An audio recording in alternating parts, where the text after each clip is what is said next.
Good morning and welcome to the daily news trends on SSiTV Africa. South African vaccine doses not enough for the next 2 months. Health Minister Zweli Mkhize says the numbers of the vaccine doses that are currently coming into South Africa will not be enough to last for the next 2 months. Health Minister Mkhize says between now and June the country should have received 6 million doses. He says the government is trying to get more vaccines, but because of the delays, the deliveries will be received later in the year. Health Minister Mkhize says they are hoping to vaccinate 60 million people countrywide in the phase 2 of the COVID-19 vaccination program. Bahrain allows vaccination from ages 12 to 17.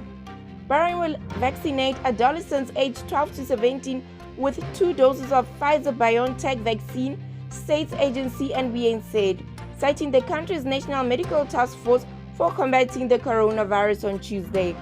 The decision by the Health Ministry's Vaccination Committee followed recommendations by the World Health Organization's Strategic Advisory Group of Experts on Immunization and the United States Center of Disease Control (BNA) added. A guardian must grant approval and be present during the vaccination, BNA reported. Bahrain has authorized 6 types of vaccines. Eastern Cape water crisis. The Nelson Mandela Bay municipality in the Eastern Cape is experiencing its worst drought in centuries. According to Acting Executive Director for the Infrastructure and Engineering at the municipality, Joseph Tsatsire says dams supplying water to communities are critically low. Our combined dams levels currently are sitting at 12.37%, he said. Tsatsire says the metro has approximately 8 months' worth of water supply.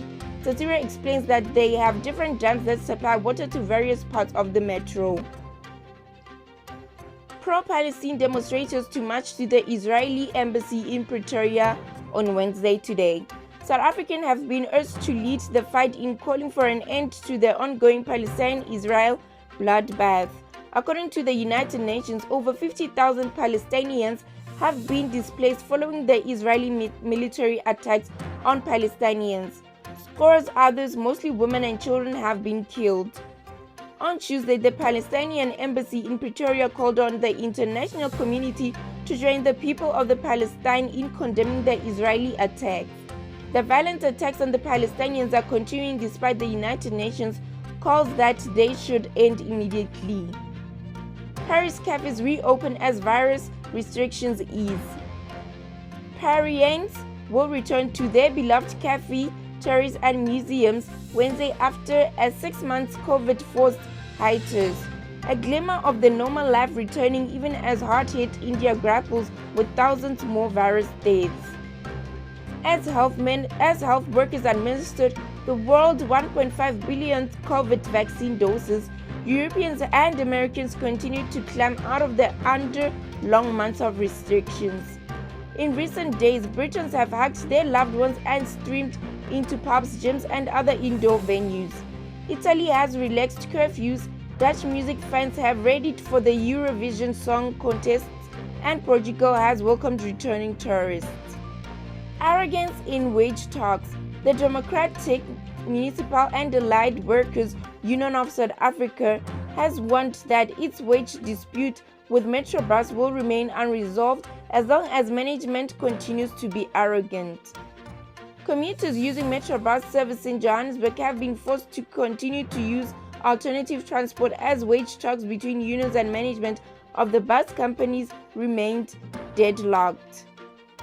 More than 30,000 commuters have been left stranded, this as a strike by Metrobus drivers who are affiliated with the Democratic Municipal and Allied Workers Union of South Africa enters its 3rd week. The union is demanding an 18% salary increase, but Metrobus management says it cannot afford this. DEMUSA spokesperson Dion Makura says despite management's arrogance, they are ready to return to the negotiation table. Thank you for tuning in on the Daily News Trends.